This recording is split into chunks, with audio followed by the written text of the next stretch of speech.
ओम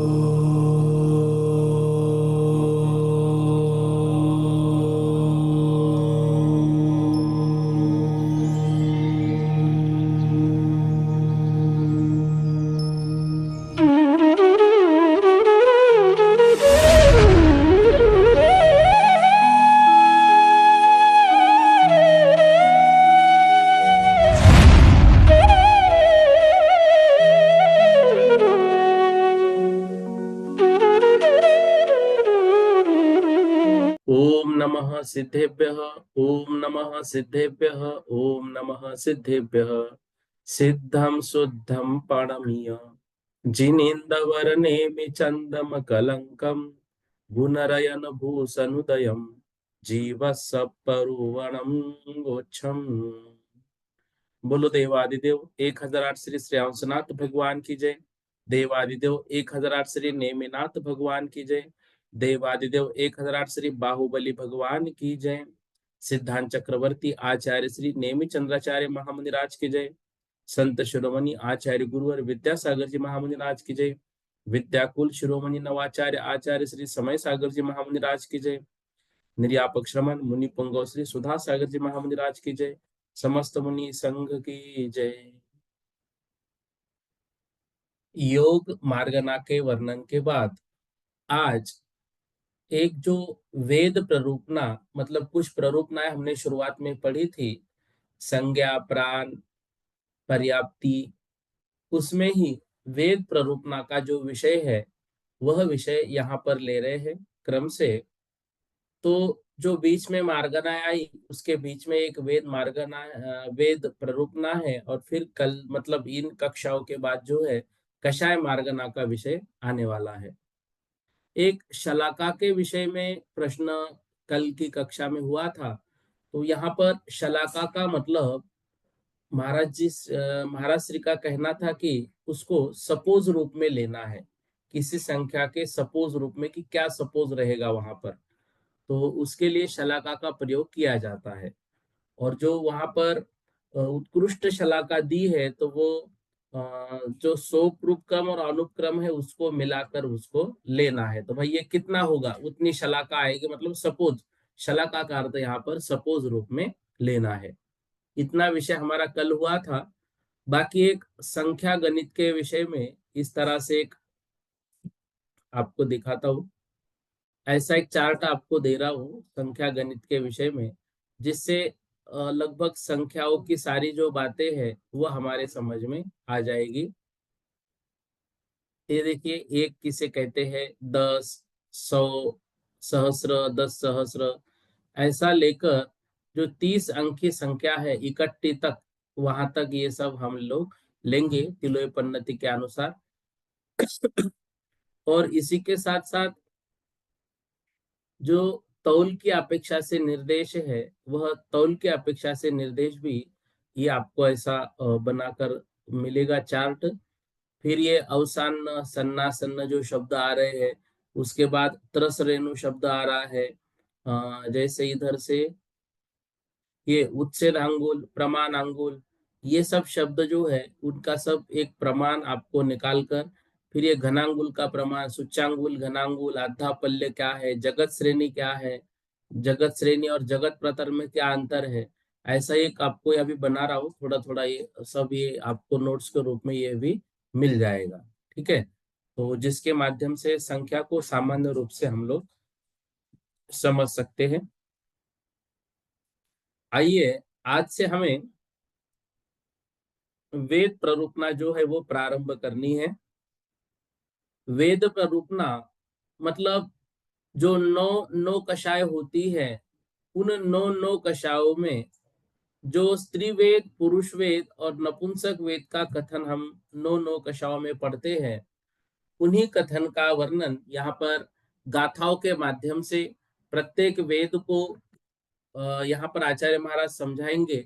और प्रत्येक वेद की व्याख्या बताने के बाद फिर प्रत्येक वेद में कितने जीव होते हैं, यह सब बातें, एक 8-10 गाथा ही है लगभग, और सब आसान ही गाथाएं हैं। उन गाथाओं के माध्यम से वेद मार्गना का वर्णन यहाँ पर हो रहा है। आइएगा, 271 नंबर की जो गाथा है वह यहाँ पर आपके स्क्रीन पर है। 271 नंबर की गाथा को आज हमें पढ़ना है। यहाँ से वेद प्ररूपना का प्रारंभ होगा। तो ये जो वेद है ये क्यों होता है, तो हमने पढ़ा था तत्वार सूत्र और सर्वार सिद्धि में चारित्र मोहनीय का जो भेद है नौ कषाय, उस नौ कषाय में पुरुष वेद, स्त्री वेद और नपुंसक वेद नामक प्रकृति, उनके उदय से हमारा जो चैतन्य उपयोग, जो पुरुष, स्त्री या नपुंसक रूप होता है, और नाम कर्म के उदय से तदनुरूप अंगोपांग विशेष रूप नाम कर्म की प्रकृति के उदय से जो द्रव्य पौद्गलिक पर्याय और उसमें जो पुरुष, स्त्री, नपुंसक शरीर बनता है, तो उन बातों की व्याख्या यहाँ पर द्रव्य वेद और भाव वेद के माध्यम से हमको समझाई जाएगी। देखिए 271 नंबर की गाथा। पूरी सिच्छ संढ वेदो,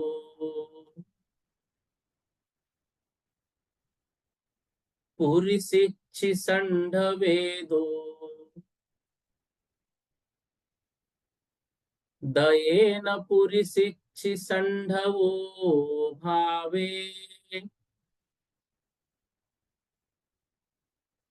दयेन पुरी सिच्छि संढवो भावे, नामोदयेन दव्ये, नामोदयेन दव्ये, पायेन समाकहिं विषमा,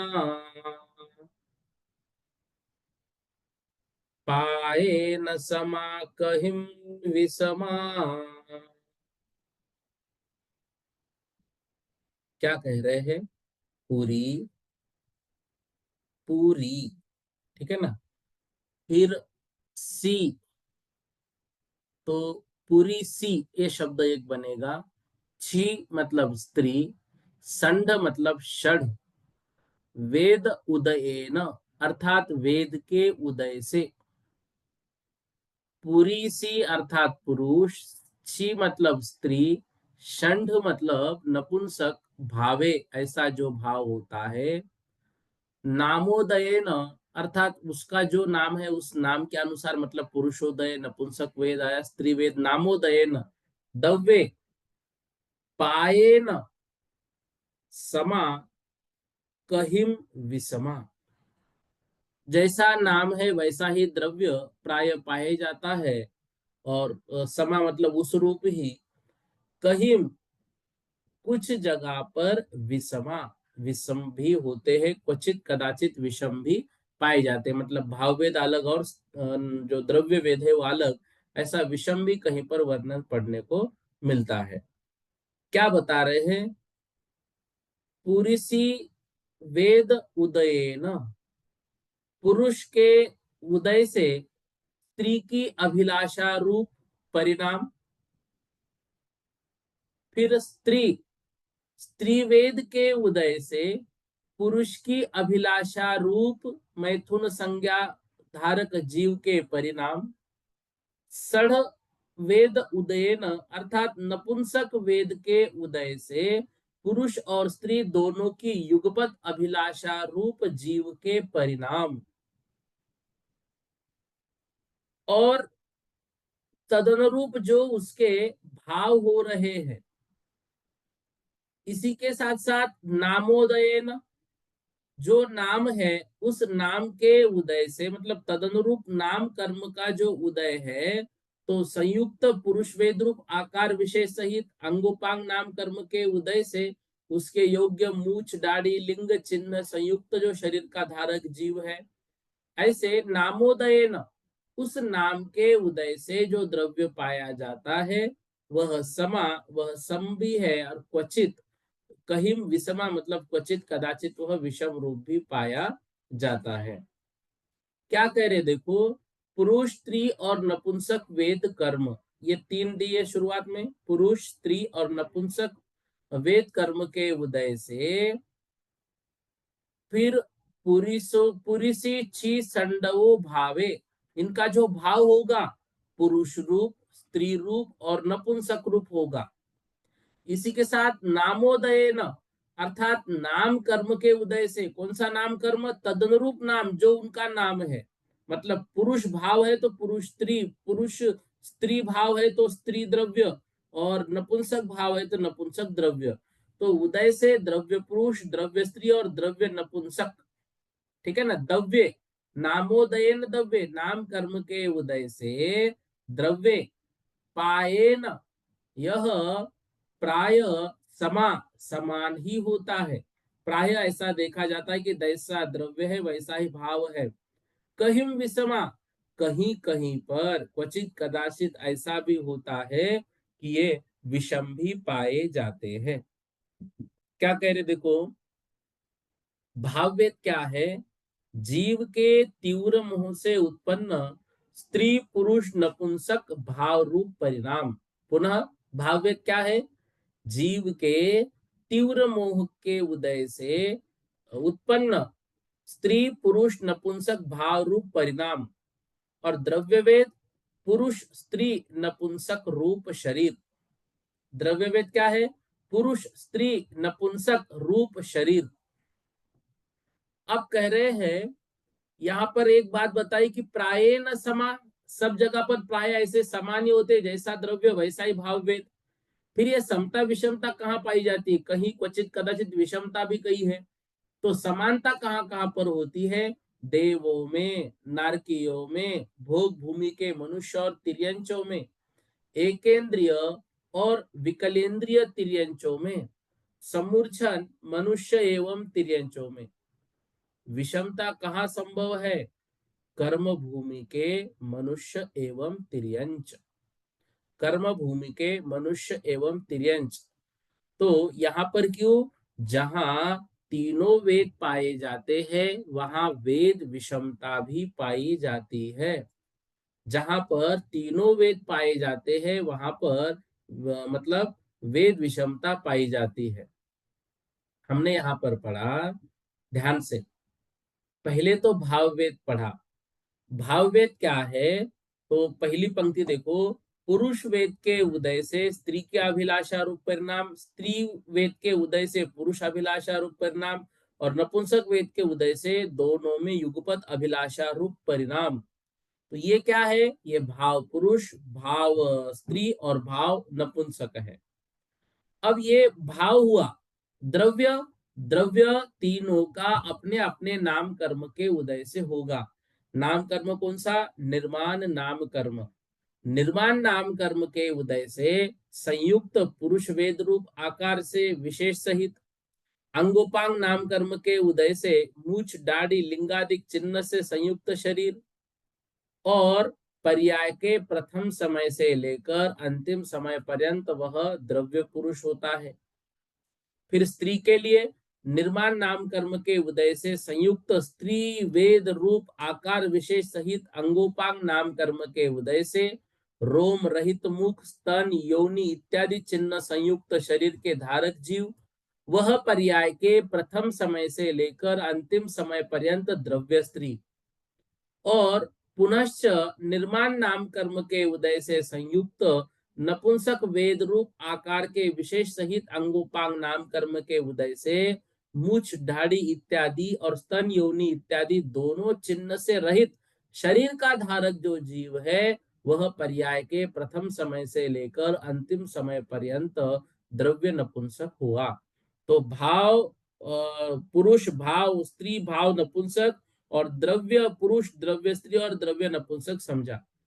अब नीचे की पंक्ति में एक शब्द और कह रहे, प्रायेण, प्रायेण समा, मतलब प्राय से अर्थात बहुलता से, अधिकता से, समा मतलब समान वेदी होता है, अर्थात जैसा द्रव्य वेद हो वैसा ही भाव वेद पाया जाता है। परंतु कहीं विषमा, कहीं कहीं पर विषम भी पाया जाता है। तो कहीं समान वेद नहीं होता है, अर्थात द्रव्य वेद अन्य हो और भाव वेद अन्य हो, ऐसा भी बात, ऐसा भी वर्णन होता है या ऐसा देखा जाता है।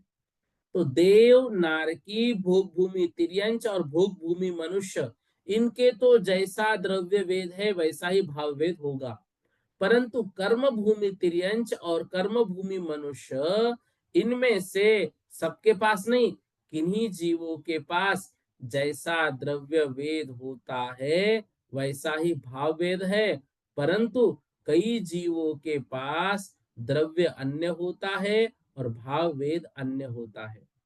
द्रव्य से पुरुष है और भाव से पुरुष की अभिलाषा रूप स्त्री वेदी है, अथवा स्त्री और पुरुष दोनों की अभिलाषा रूप नपुंसक वेदी है।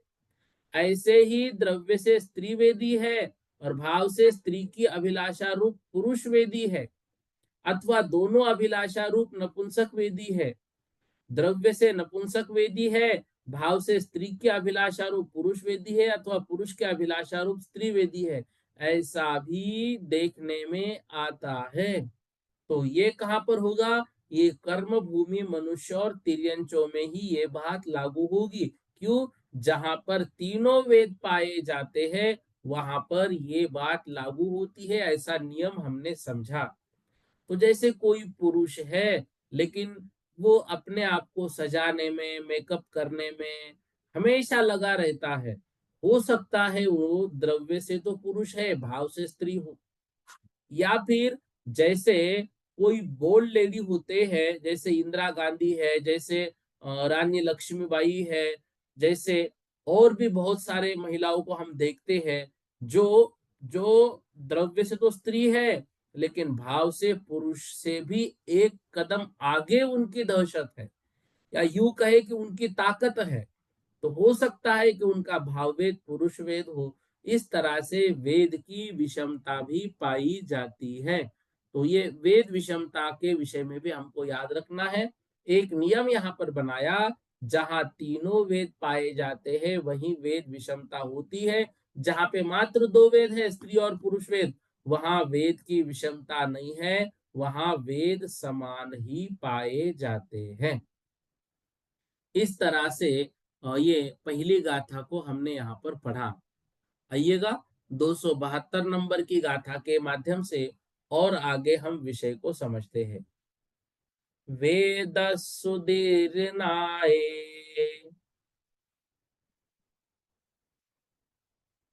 वेद सुदीर्णाये, परिणामस्य यः वेज्य सम्मोहो,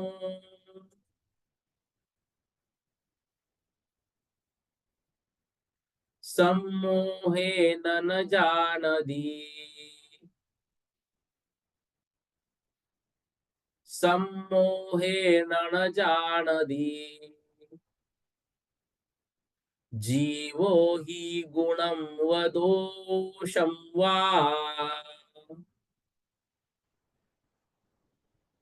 जीवो हि गुणं वदोषं वा,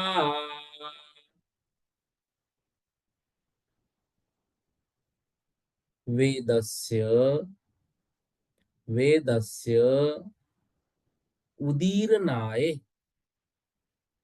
वेदस्य उदीरणाय, परिणामस्य, परिणाम से, परिणाम के, हवेज्य सम्मोह, होता है सम्मोह, सम्मोहेन न जानति, और उस सम्मोहन से नहीं समझ में आता है, न जानति अर्थात समझ में नहीं आता है। जीवो ही गुणम व दोषम व, जीव को गुण है या दोष है। क्या कह रहे हैं? यहाँ पर बता रहे हैं, मोहनीय कर्म की नो कषाय रूप वेद नामक प्रकृति, उस वेदस उदीरणाय, उस वेद की उदीरना, या फिर उस वेद का उदय, तो आत्मा में या परिणाम से अर्थात आत्मा के परिणामों को, हवेज्य सम्मोह अर्थात रागादिक रूप एक सम्मोह जीव को प्राप्त होता है। सम्मोहन प्राप्त होना मतलब जीव जो है चित्त विक्षेप हो जाता है, उसके चित्त में विक्षेप उत्पन्न होता है और वह जो जीव है उस वेद के अधीन हो चला जाता है। तो इस तरह से पहली पंक्ति का अर्थ देखना है। दूसरी पंक्ति का अर्थ, उस वेद के कारण सम्मोहेन, जो सम्मोहन उसको प्राप्त हुआ है, न जानती, उससे वह जानता नहीं है।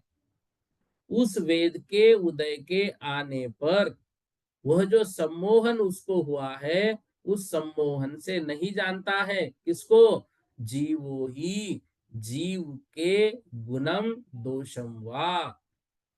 अर्थात अब गुण क्या है और दोष क्या है ऐसा न जानकर अविवेक रूप, कैसा? अविवेक रूप अनर्थ की ओर वह चला जाता है। मतलब यहाँ पर कह रहे हैं कि जो वेद के वशीभूत हो गया, तो मोहनीय कर्म की नो कषाय रूप वेद नामक प्रकृति की उदीर्णा, उदीर्णाए, उदीर्णा और उदीर्णाय में बहुवचन है, मतलब दोनों चीजें, उदीर्णा या उदय। देखो, उदीर्णा और उदय में क्या अंतर है? ध्यान से, जो हमने कर्म बांधा, उस कर्म का उदय आने वाला है, लेकिन उदय में आने से पहले ही, अर्थात जो उसकी आबादा काल थी, वो आबादा काल मतलब पूर्ण होने के बाद वो जो कर्म का उदय आता है, तो जितनी स्थिति हमने बांधी थी उतना कर्म हमको भोग कर ही वो नष्ट होता है। लेकिन स्थिति पूरी हुए बिना कर्म का फल हमको प्राप्त हो रहा है या कर्म वो फल दे के नष्ट हो रहा है, उसको कहते हैं उदीर्णा। उदय के पहले ही वो नष्ट हो गया। और जो समय आने पर ही फल देता है उसको कहते हैं उदय।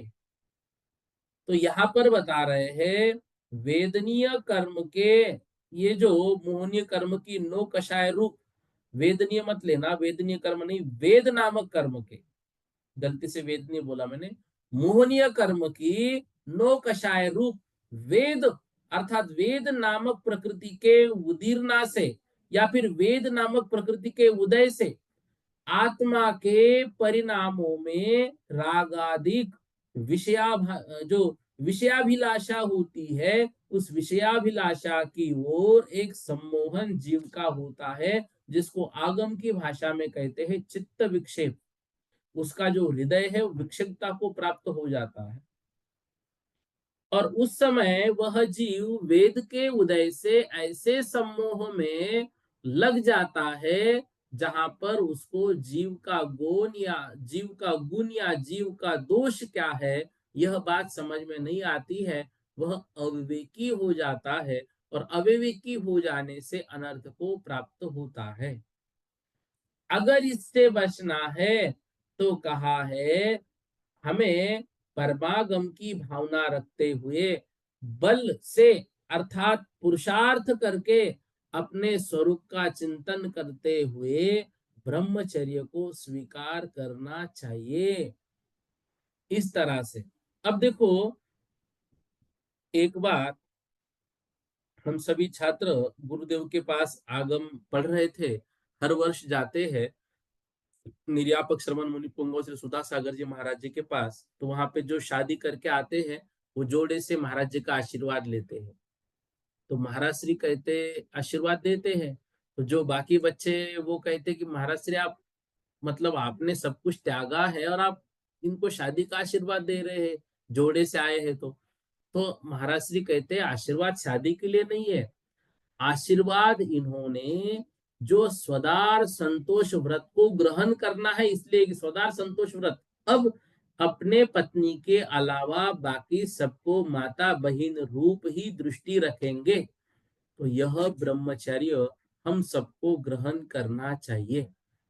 अन्यथा इस सम्मोहन के कारण हमारे अंदर अविवेक रूप परिणाम आ जाता है और फिर हम वहां पर कुछ भी नहीं देखते हैं। एक पंक्ति कहीं पर पढ़ने में आई थी, इश्क न देखे टूटी खाट, इश्क न देखे सड़ा भात, ऐसा कुछ वो पंक्तियां थी। मतलब एक बार यदि वो सम्मोहन आ जाता है, जिसको उर्दू भाषा में इश्क कहा जाता है, वह आने के बाद टूटी खाट, सड़ा भात और झूठा भात ऐसा व्यक्ति नहीं देखते हुए अविवेकता की ओर आगे बढ़ने से गुण और दोष को भूल जाता है। तो जीव के गुण और दोष नहीं जानते हुए अत्यंत अनर्थ उसका हो जाता है, और स्वरूप से वह दूर दूर दूर, मतलब बहुत दूर निकल जाता है। इसलिए हमें जो वेद नो कषाय है, उसके उदय तथा उदीर्णा होने से जीव के परिणामों में बड़ा भारी मोह उत्पन्न जो होता है, और इस सम्मोहन के होने से यह जीव गुण अथवा दोष को नहीं जानता है। इस कारण से हमको गुण और दोष को समझकर जो उचित हमारा है, वह आत्म कल्याण है, उस मार्ग का ही अनुसरण करना है। बाकी जो राहें हैं ये भटकाती है, मन चंचल है, यहाँ वहां ले जाता है, मना नहीं है, लेकिन उस मन को भी हमें जितना अधिक हो सके उतना एक उत्कृष्ट वस्तुओं में लगाना चाहिए। तो हम जो ध्यान के भेद पढ़ते हैं, उसमें धर्म ध्यान, वह धर्म ध्यान में ही हमारा मन जो है वह लगना चाहिए अधिक से अधिक। धर्म ध्यान में यदि हमारा मन लग गया, तो जो बाकी के दो अशुभ ध्यान है, उस ध्यान से मन दूर होगा, धर्म ध्यान में लगेगा और शुक्ल ध्यान की प्राप्ति की ओर हमको ले जाएगा। इस तरह से चिंतन करते हुए हमें अपनी मान मर्यादा का ध्यान रखते हुए, जो भी हमारे वेद के उदय से कहीं गुण दोष में अविवेकी बुद्धि यदि हमारी हो रही है, तो उसको विवेक में लगाने का प्रयास करना चाहिए। आइए 273 नंबर की गाथा। पुरगुन भोगे से दे, पुरगुन भोगे से दे, करे दिलो यम्मि पुरगुनम कम्मम,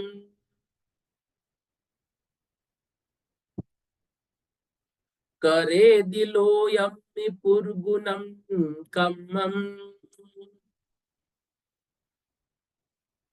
पुरुत्तमो यजम्हा,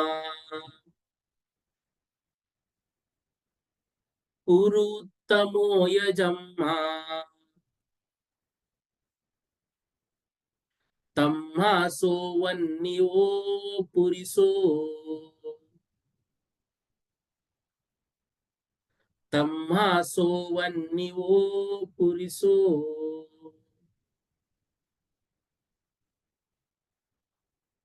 अब यहाँ पर जीव के पूर्व गुण,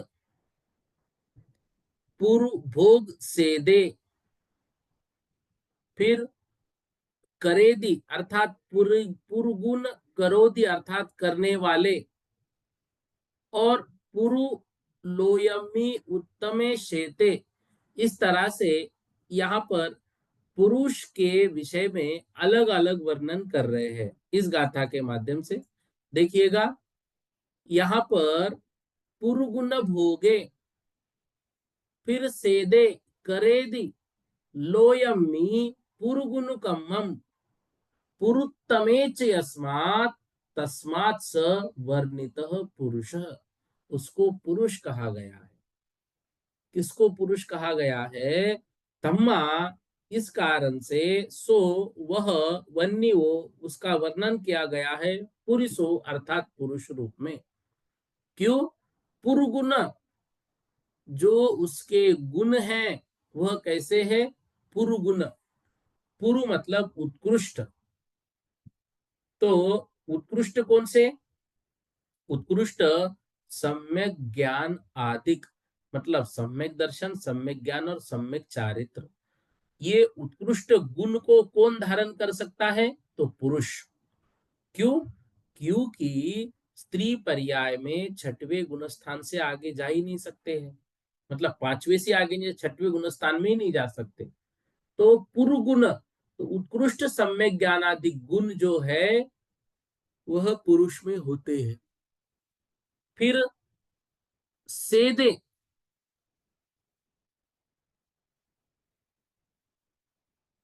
पूर्व गुण, जो उत्कृष्ट सम्यक ज्ञानादि उसके जो गुण है वह भोगे, अर्थात उस पूर्व गुण का और पूर्व भोगे अर्थात पुरुष का उत्कृष्ट जो भोग है वह भोग भी वह भोगता है। पूर्व गुण से हमें लेना है उत्कृष्ट सम्यक ज्ञानादि गुण लेना। फिर पूर्व भोगे अर्थात जो उत्कृष्ट इंद्रिय आदि का भोग है वो पूर्व भोगता है।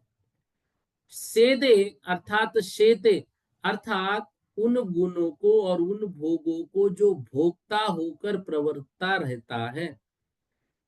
करेदि, पूर्व गुण करेदि अर्थात करता है। तो पुरुगुण वो जो कार्य है उन कार्यों को वो करता है, तो वो कार्य कौन से है? धर्म अर्थ काम और मोक्ष रूपी पुरुषार्थ, इनको भी वह करता है। पुरुगुणम कम्मम, पुरुगुण पुरुष के योग्य जो गुण है उन गुणों को, उन कार्यों को वो कौन से? धर्म अर्थ काम और मोक्ष, इनको वह करता है। पुरु उत्तमे, और वह पुरु उत्तम है, इस कारण से उसको पुरुष इस प्रकार की संज्ञा दी जाती है। उसको कौन सी संज्ञा दी है? उसको पुरुष संज्ञा दी है। पुरुष संज्ञा दी है।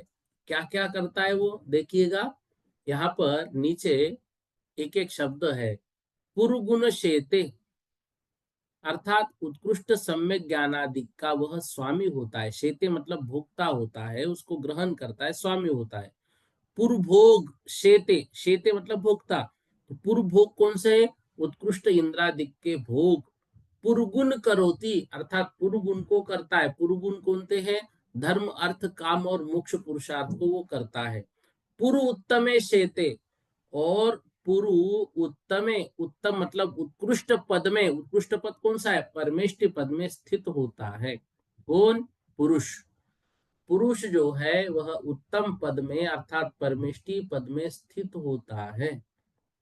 ठीक है, तो यहाँ पर जो शेते है इसका अर्थ स्वामी भी है, भोगना भी है, करना भी है और स्थित होना है, इसलिए इसके अनेक अर्थ यहाँ पर हो रहे हैं। तो पुरुष वेद का सामान्य अर्थ क्या है? पुरुष वेद का सामान्य स्वरूप है पुरुष वेद नाम कर्म के, पुरुष वेद नामक नो कषाय के उदय से होने वाली जीव की अवस्था विशेष को पुरुवेद अर्थात पुरुष वेद कहते हैं। कैसी अवस्था है? स्त्री के साथ रमन करने की इच्छा है। और कषाय की तीव्रता, इसका एक दृष्टांत यहाँ दिया है, त्रिन अर्थात तिनके के अग्नि के समान।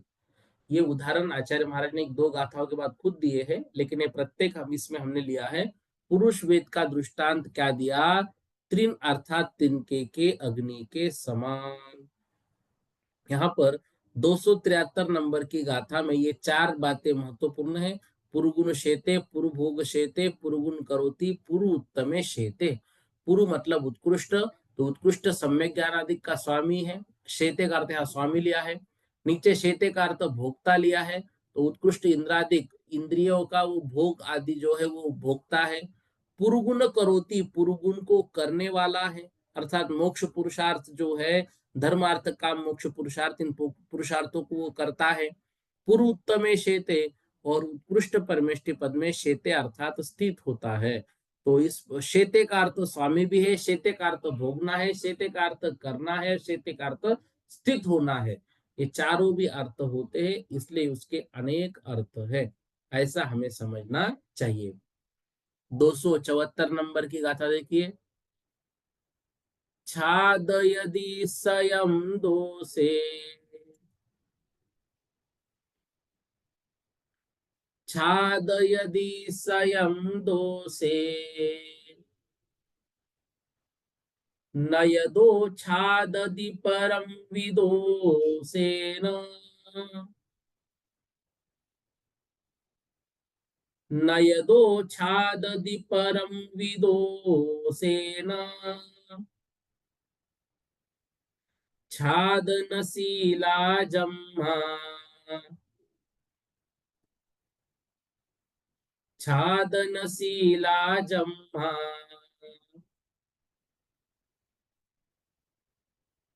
तम्हा सावन्यायिथि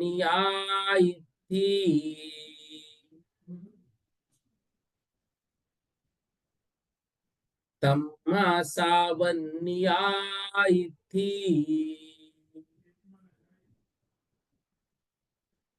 पुरुष का वर्णन जो ऊपर दिया, सम्यक उत्कृष्ट ज्ञान आदि का धारण करने वाला, जो चारों पुरुषार्थ है उन चारों पुरुषार्थों को करने वाला, इंद्रियों के जो भोग है उन भोगों को भोगने वाला, और उत्कृष्ट पंच परमेष्टि पद जो है उन पंच परमेष्टि पद को प्राप्त करने वाला। अब यहाँ पर स्त्री के विषय में वर्णन कर रहे हैं। छाद यदि, छाद यदि मतलब छिपाती है, किसको? स्वयं दोषे, स्वयं के दोष को। किसको वह ढकती है? तो स्वयं के जो दोष है उन दोषों को ढका जाता है, आच्छादित करती है। नए तो, और नए से छादति परम विदोषे न, और दूसरे के दोष भी छिपाती है। ठीक है, स्वयं के दोष छिपा रही है और दूसरे के दोष भी छिपा देती है। ठीक है, छादनशीला जम्हा, और वह छादनशील है, इस कारण से उसको वन्या इत्थि, उसको स्त्री ऐसा वर्णित किया गया है। देखिएगा, कक्षा में अधिकांश महिलाएं ही पढ़ रही हैं।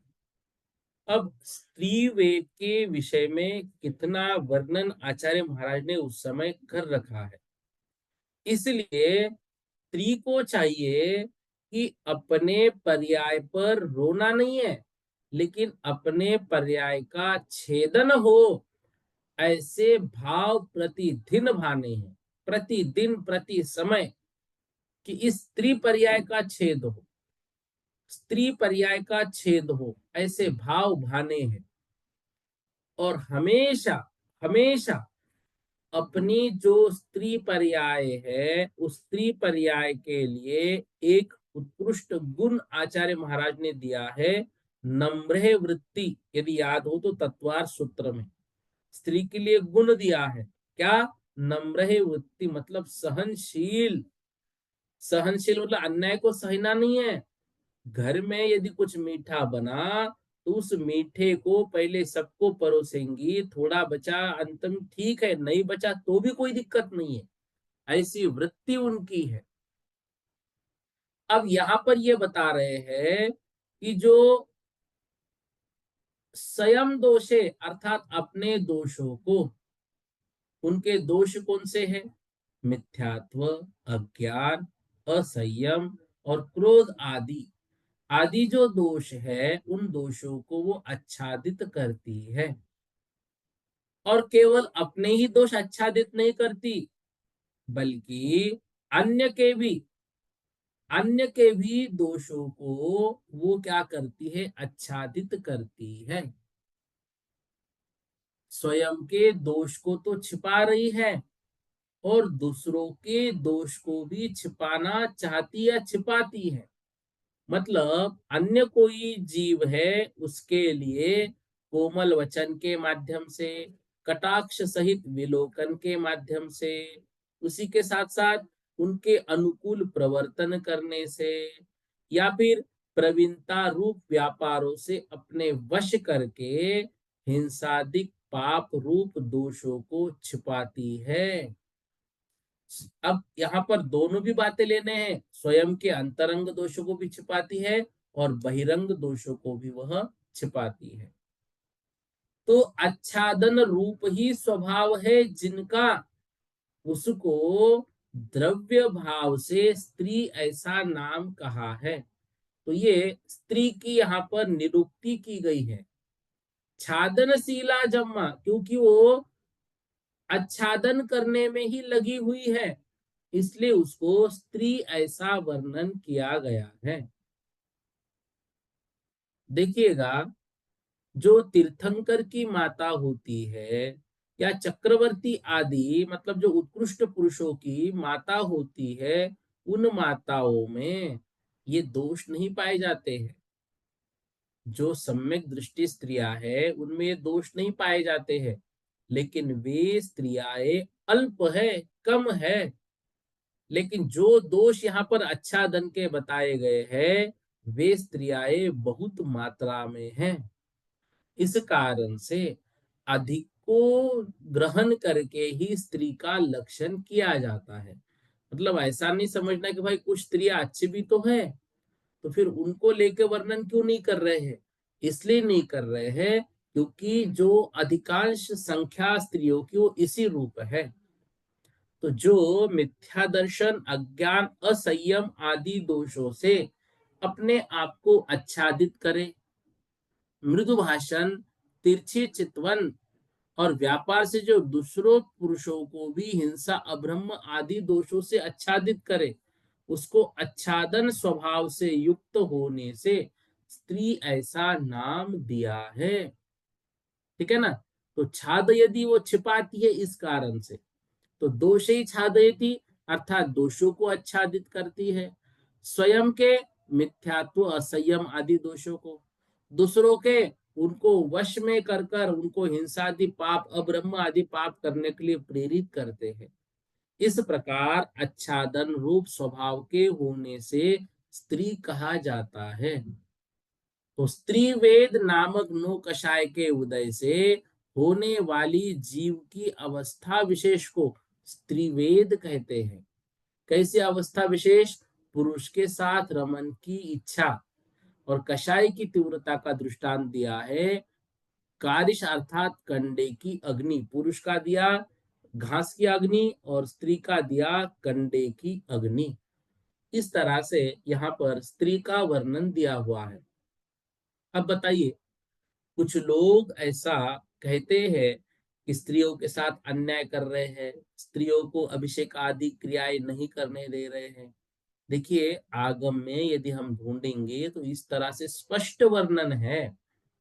अब यहाँ अभिषेक की बात तो नहीं है, लेकिन स्त्री का शरीर कैसा है, इसमें हमने इससे पहले यह भी पढ़ा था कि स्त्री के शरीर में अधिकांश जगह पर जो लब्ध पर्याप्त पंचेंद्रिय मनुष्यों का जन्म होता रहता है। हमने इसी गोमटसार जीव कांड में पढ़ा कि नहीं पढ़ा। फिर स्त्री के स्वभाव की इच्छा भी यहाँ पर अभी हमने पढ़ी। फिर इस तरह से वह जो है वो की हुई है। इस कारण से अभिषेक की क्रिया का वर्जन किया गया है। फिर इसमें कभी भी शंका आदि नहीं करना। जितना हो सके अपने को उन बातों से बचाने का प्रयास करना। और यदि हम अभिषेक आदि में लग जाएंगे तो पुरुष और स्त्री में अंतर क्या रहा? इसका मतलब है हम स्त्री पर्याय को अच्छा मानकर हम उसी में डबल जन्म लेंगे फिर तो, क्योंकि यहाँ अभिषेक मिल रहा है। भाई हमें तो उसकी ग्लानि करनी चाहिए कि मुझे अभिषेक करने को नहीं मिल रहा है, मैं पूजन में ही हूँ। और हाँ, पूजन करने से पूर्व जो गंधोदक आप हाथ में लेके गंधोदक अपने ललाट पे लगाते हैं, उस समय जितना पुण्य पुरुष को अभिषेक करने से लगता है, उतना ही पुण्य स्त्री को उस गंधोदक को ललाट पे लगाने से मिलता है। तो मतलब बिना मांगे ही सब कुछ मिल रहा है। अभिषेक कितना पुण्य मिल रहा है करके उस पाप में हम क्यों जा रहे हैं? प्रत्येक के अपने अपने बंधन हैं। तिर्यंच गति का जीव अनछना पानी पी रहा है, फिर भी उसको व्रती कह दिया। पानी तो अनछना पी रहा है, इसलिए क्योंकि तिर्यंच में वह पानी छनने की विधि से वो भिज्ञ नहीं है, अनभिज्ञ है। और वह क्रिया वो कर ही नहीं सकते। इस कारण से उनको वहां दोष नहीं लगता है। जो क्रिया जिसको जहां पर मना की है उसको वहां दोष नहीं लगता है। भाई हमारा प्रतिदिन का मान लो अभिषेक का नियम है, और यदि कुछ दिन का सूतक लग जाए, कुछ दिन की वृद्धि हो जाए, तो फिर दोष नहीं लगेगा क्या? नहीं लगेगा। क्यों? उस समय वो नहीं करना ही पुण्य है, क्योंकि उस समय हम मर्यादा तोड़ते हुए, मेरा तो प्रतिदिन का नियम है, ऐसा हमें बिल्कुल भी नहीं करना चाहिए। तो जो जहां पर बंधन, जो जहां पर मर्यादा, जो जहां पर सम्मान हमारे लिए दिया गया है, उसको हमें अच्छे तरीके से ध्यान में रखकर ही कार्य करने चाहिए। इसलिए हमें इन सभी बातों का ध्यान रखते हुए, इन सभी का चिंतन करते हुए, अधिकतर इस कक्षा में स्त्रियां हैं, इसलिए इस विषय को मैंने लिया कि हमें अपनी स्त्री पर्याय के छेदन का चिंतन करना चाहिए। अब यहाँ पर कोई ये कहेगा कि हमें दूसरों के दोष यदि हम आच्छादन कर रहे हैं, तो फिर हमें क्या दिक्कत है? देखो, यहाँ पर आच्छादन का मतलब है कोई अच्छा पुरुष है, उसके तरफ हम यदि कटाक्ष से देखेंगे, तो हो सकता है वह अब्रह्म की ओर चले जाए।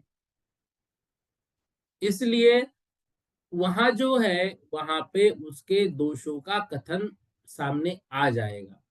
फिर उसको भी वो अपनी प्यारी बातों से ढक देती है, उसको स्त्री कहा गया है।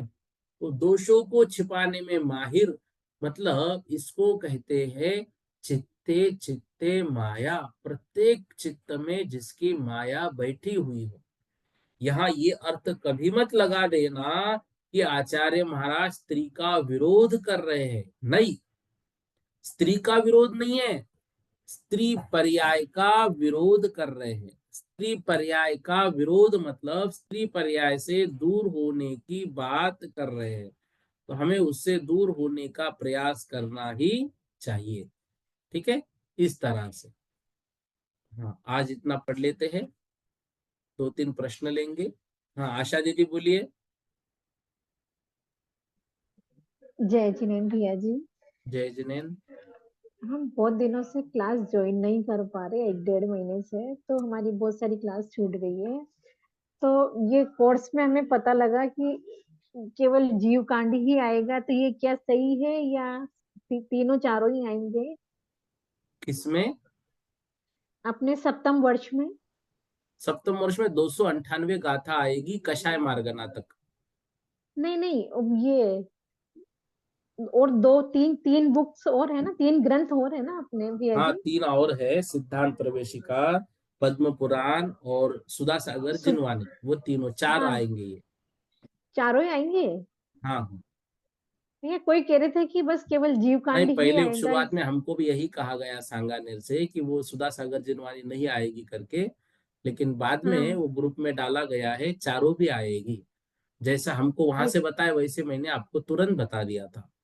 और अच्छा बाकी अच्छा। जिनको जिनको नोट्स नहीं मिले, आज वो व्हाट्सअप कर देना, मैंने लगभग सभी ग्रुपों में जिनके जिनके मैसेज मेरे पास थे, उनके लिए सभी पीडीएफ और लिंक भेजी है।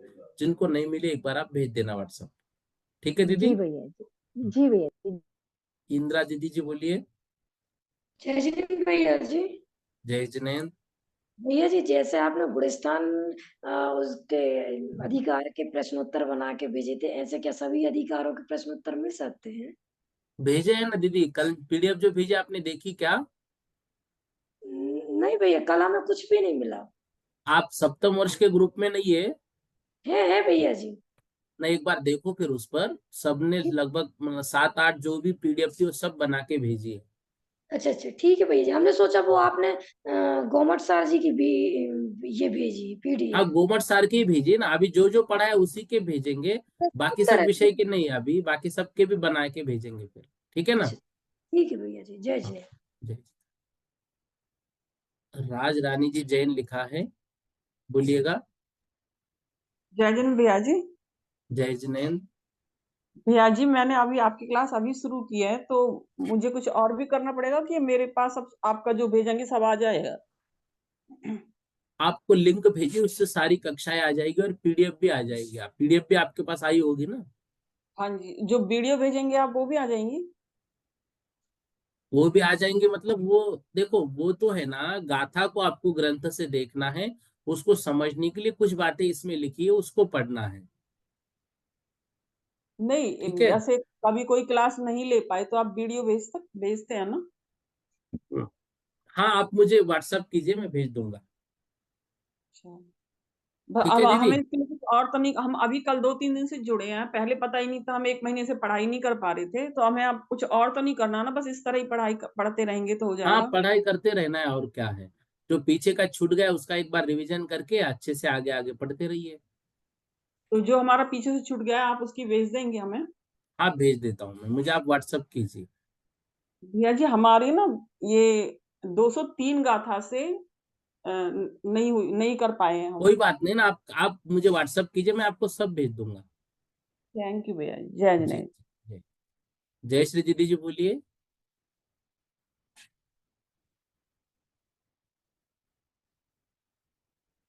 आवाज नहीं आ रही आपकी, थोड़ा जोर से बोलिएगा। नहीं ना, आवाज नहीं आ रही दीदी, बिल्कुल आवाज नहीं आ रही। अब आ रही हाँ, आवाज? अब आ रही है, तो बोलिएगा। हाँ, तो भैया हमने इसमें पढ़ा कि किस जीव के कितने और कौन से प्राण होते हैं। तो अपर्याप्त अवस्था में पंचेंद्रिय सैनी के 7 प्राण होते हैं। तो हाँ इसमें 7 प्राण में श्वासोच्छ्वास और मन बल और वचन बल नहीं लिया है। हाँ। तो ये इसमें जब सैनी लिया है तो मन बल क्यों नहीं लिया, हमारा प्रश्न ये है। सही नहीं वो है, लेकिन जो उसका मनोबल है, वह मनोबल पर्याप्ति पूर्ण कब होगी? जब शरीर पर्याप्ति पूर्ण होगी, तब वहां पे उसका आकार तदनुरूप मन का जो बनता है ना, अष्टपंखुड़ी, वो हाँ, शरीर पर्याप्ति के पहले कैसे बनेगा? इसलिए उसको अच्छा। नहीं लिया है। और ये वचन बल नहीं लिया क्योंकि इसमें ये रसना इंद्रिया तो हो जाएगी, तो वचन बल क्यों नहीं लिया फिर? तो वो मन और वचन वही है ना, जो शरीर के साथ ही चलते हैं ना, इस कारण से। हाँ, अच्छा। हाँ और श्वासोच्छ्वास भी माने जब पर्याप्त हाँ अवस्था हाँ, बनेगी शरीर ही तभी तो श्वासोच्छ्वास श्वासोच्छ्वास करेगा। हाँ, जी, इस ठीक है कारण से भैया। नहीं लिया है। तो मतलब इसमें जब तक वो पर्याप्ति, लेकिन से नहीं बोल सकते उसको, पर्याप्ति बिल्कुल, पूर्ण वो नहीं तो हुई है। पर्याप्ति जो पूर्ण करने वाला है उसको बोलेंगे वही, हाँ, लेकिन उसका ठीक। अपर्याप्त कहेंगे। हाँ, ठीक है। ठीक है भैया। हाँ, जी। ठीक है भैया, जय जिनेन्द्र, ओम जय नमः। जय। सुशीला दीदी जी, बोलिएगा।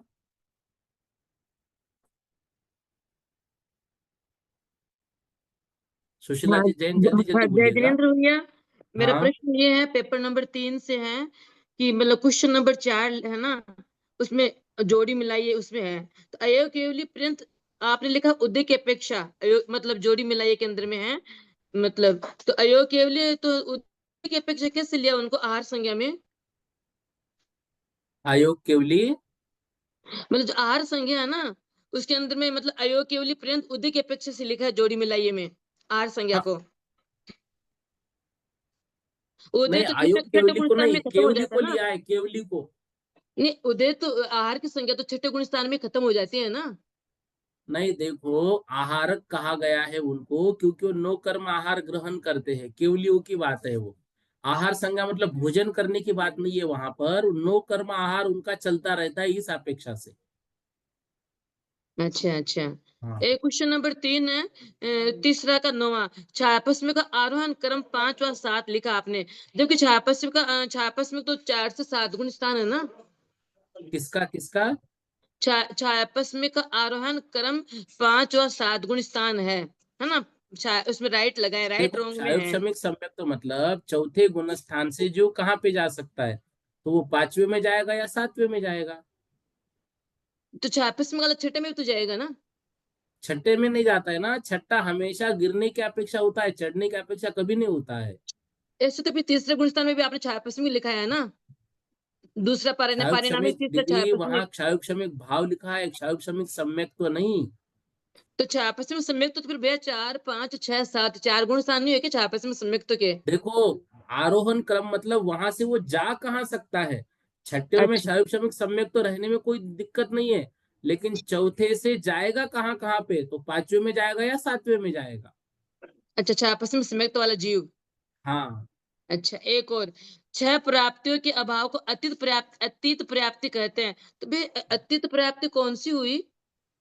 अतीत पर्याप्ति मतलब जिनके पर्याप्तियों का अब अभाव है, अब उनको पर्याप्तियों की आवश्यकता नहीं है, ऐसे सिद्ध भगवान। अच्छा, छह पर्याप्त के अभाव को सिद्ध हाँ पर्याप्त। अच्छा ठीक है, क्योंकि भैया हम तो सोचे ना पर्याप्त छह ही होते ना, आहार, शरीर, इंद्रिय, सोचा, हाँ भाषा, हाँ, मन। नहीं ठीक है, कोई बात नहीं, कोई बात नहीं। अच्छा धन्यवाद चलिए, भैया। विजया दीदी जी बोलिएगा। जी भाई साहब, सादर प्रणाम करती हूँ भाई आपको साहब। जब आपको आपने नोट्स मिल गए? वो सुवर्णा जैन है ना आपकी हाँ, क्लास में, सुवर्णा दीदी ने उसने भेजे थे ना। भेजे। जी जी जी हाँ भाई हाँ, साहब, मुझे उन्होंने इसीलिए मैसेज मैंने भेजा था आपको भेजे करके। और जी साथ में जी आप जी। ग्रुप पे है कि नहीं सप्तम वर्ष के? नहीं ना, नहीं, तो मैं वो ग्रुप में नहीं हूँ। तो वो आप जो है ना, मुझे एक बार व्हाट्सअप कीजिए तो मैं आपको ग्रुप पे भी जोड़ लूंगा। जी जी भाई साहब, हाँ सादर हाँ, प्रणाम बोलिएगा करती हूँ। बोलिए, प्रश्न बोलिएगा। आपने जो कहा था ना वेदों के बारे में, श्री हम्म, वेद पुरुष वेद के बारे में, जब मुझे एक श्लोक याद आया था, वो बोलना चाह रही थी, मैं बोल दूं? बोलो बोलो बोलो, स्वागत है जी। आपका। अह, आचार्य वादी बसीसूरी, इन्होंने क्षत्र चूड़ामणि में लिखा है, विषयासक्त चित्ता नाम गुण को वा न नश्यति, ना वैदुष्यम ना मानुष्यम ना अभिजात्यम न सत्यवाक। ये याद आया था मुझे। बहुत अच्छा, इसका अर्थ और बता दो सबको। जी जी जी जी भाई साहब, प्रणाम करती हूँ। विषयासक्त चित्ता नाम, जिनका चित्त मन विषयों में आसक्त है, ऐसे पुरुषों को या किसी को भी न उनका सारे गुण नष्ट हो जाते हैं, ना उनकी विद्वत्ता रहती है, ना मनुष्यता रहती है, ना उनका कोई सम्मान वगैरह रहता है। ऐसा इसका अर्थ। ठीक है भाई साहब, ठीक कहा। बहुत सही, बहुत सही। ये सादर गाथा से प्रणाम रिलेटेड कर, है, बहुत अच्छा विषय आपने दिया, बहुत बढ़िया। मुझे याद आ गया था उस समय, नहीं नहीं, तो बहुत अब अच्छी, बहुत अच्छी बता बात। दी। जी, सादर प्रणाम करती हूँ जी भाई जी साहब। जी। मीना दीदी जी बोलिए।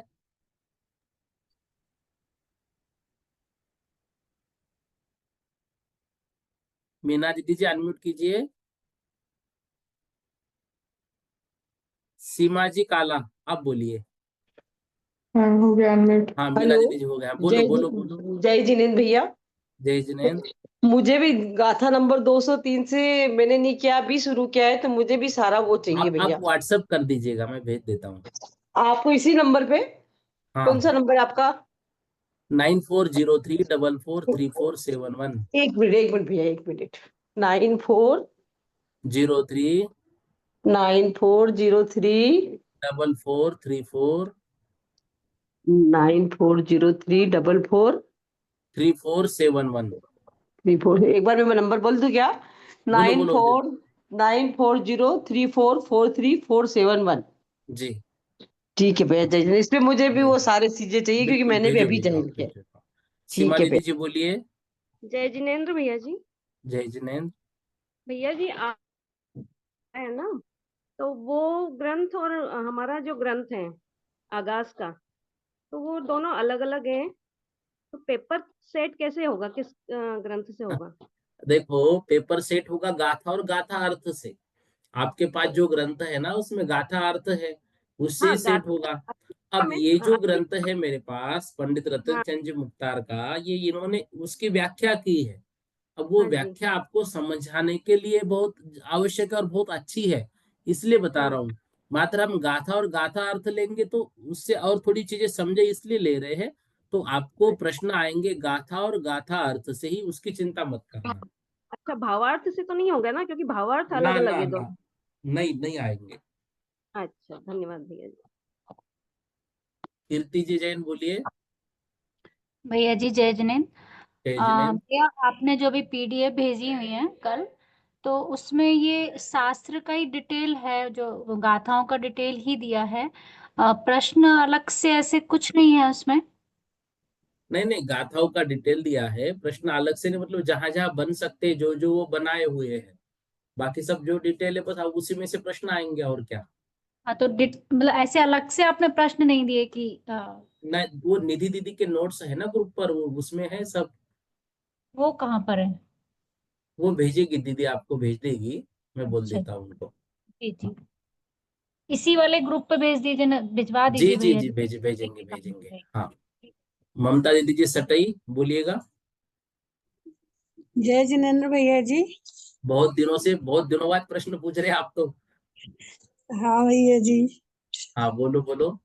हाँ, प्राण अधिकार से है भैया जी हमारा प्रश्न। जिस इधर आया है कि स्वार्थ को ग्रहण करने की शक्ति रूप लब्धि नामक भावेंद्रीय स्वभाव वाली, तो स्वार्थ क्या है इधर? स्वार्थ को क्या हो समझना चाहिए? कौन सी गाथा? प्राण अधिकार से है। मनोबल प्राण में स्वार्थ को ग्रहण करने की शक्ति रूप लब्धि नामक भावेंद्रीय स्वभाव वाले 9 इंद्रिय से उत्पन्न हुए अनुभूत अर्थ को ग्रहण करना, तो स्वार्थ को ग्रहण करना से क्या तात्पर्य है मतलब यहाँ? अपने अपने योग्य अर्थ को, जो उसका विषय जो होगा उस विषय को वो ग्रहण करते। जो मन का विषय है वो मन को ग्रहण करेंगे, जो वचन का विषय तो वचन वर्गनाओं को ग्रहण करेंगे। तो अपने अपने विषय को ग्रहण करने वाले। जी भैया जी, बहुत हाँ। अच्छा। जय जिनेन्द्र अंतिम भैया जी जी। जैन बोलिएगा। आज का अंतिम प्रश्न भी है। अंतिम जी जैन,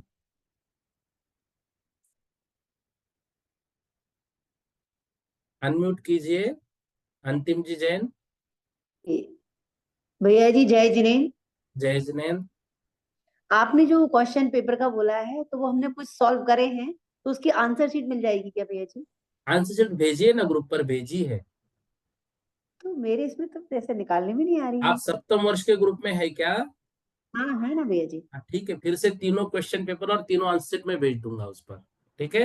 ठीक है भैया, जय जिनेन्द्र भैया जी। आज इतना कर लेते। शशि दीदी जी, अभी तो और रेज हैंड हो रहे, फिर कैसे होगा? अगली क्लास लगेगी इस पर, जल्दी से बोलिए। भैया शशि जी। दीदी। हाँ जय जय जी जिनेन्द्र। भैया। भैया जी जो बोलो बोलो। पेपर आप बना रहे हैं ना उनका आंसर आप दूसरे दिन समझा दिया करें। ठीक है चलेगा। अच्छा रहता है हाँ, उससे, मतलब। कोई बात नहीं, ठीक है कर लेंगे। हाँ जी भैया जी। लक्ष्मी दीदी जी बोलिए जल्दी से। हाँ भैया जी, जय जिनेन्द्र भैया जी। जय मैं यूँ जिनेन्द्र। कि मैंने पहले भी आपको बोला था कि वो जिनवानी सुधा सागर 3 की पीडीएफ हमको मिल हाँ, जाती वो है। पीडीएफ जो है ना, पीडीएफ अभी कहीं अवेलेबल नहीं है। तो अभी मैंने एक अच्छा जन को बोला है हाई क्वालिटी में बनाने के लिए, वो जैसी आती मेरे पास मैं भेज दूंगा। हाँ जी भैया जी, उससे संबंधित भी कुछ क्वेश्चंस मिल जाते हैं हमको तो ठीक रहता ना थोड़ा। अभी देखिए एक एक तो होने दो, अब क्या है, इतना सब भैया जगह जी नहीं फिर होगा। एग्जाम भी एकदम से अप्रैल में आ जाएंगे, उस आप समय यकीन बच्चा। मानो, यदि ये होने के बाद वक्त मिले तो मैं बना भी लूंगा, वो वक्त मिलना चाहिए बस। फिर ठीक है, भैया जी पहले हम ये तो ना, होने दो अपना, ये 2 मेन होने दो, सिद्धांत प्रवेशिका और ये वो हो गया तो फिर कर लेंगे। ठीक है। पर भैया जी हम इतना इंटेलिजेंट नहीं है ना कि हम सब इतना जल्दी जल्दी पढ़ के याद कर देखो, लेंगे ना। जिनवानी सुधा सागर में महाराज जी के प्रवचन है, आप पढ़ेंगे तो आसानी से समझ में आएगा, उसमें कुछ भी ऐसी बड़ी बात नहीं है। और उससे जो क्वेश्चन अच्छा आता है वो भैया जी। निबंधात्मक आता है बड़ा, तो आपको बस उसमें लिखना है महाराज जी ने क्या समझाया। अब शब्द दो शब्द वो आए जरूर नहीं ना, आपके आपको भाव प्रकट करने हैं। हाँ जी ठीक है। भैया जी। भैया जी अभी अभी दीदी ने वो एक शंका पूरी मतलब करी कि केवल अर्थ ही आएगा एग्जाम में, भावार्थ हम केवल समझे, मतलब एग्जाम से उससे संबंधित कोई क्वेश्चंस नहीं हाँ आएंगे क्या देखो, भैया जी? गाथा और गाथा अर्थ से प्रश्न बनेंगे। जो गाथा होंगी और गाथा अर्थ से प्रश्न हाँ जी। बनेंगे। तो जैसे भाई अब हाँ प्ररूपनाएं है, तो वो प्ररूपनाएं कितनी है, अब ये गाथा से ही हाँ जी। प्रश्न है ना। मतलब प्रश्न हाँ जी पूछे भैया जाएंगे जी। आपको गाथा से बाहर का नहीं पूछा जाएगा, या फिर जो विशेष अर्थ में दिया हुआ चीज है वो नहीं पूछी जाएगी। अच्छा भैया जी ठीक है, ये तो थोड़ा इजी हो गया हमारे लिए। बहुत इजी हो गया। ठीक है। थैंक यू हाँ भैया जी, थैंक यू। चलिएगा। बोधि समाधि परिणाम शुद्धि स्वात्मोपलब्धि शोक सिद्धि चिंतामणिम चिंतित वस्तु धानिम तो मंदे मानस ममास्तु देवी।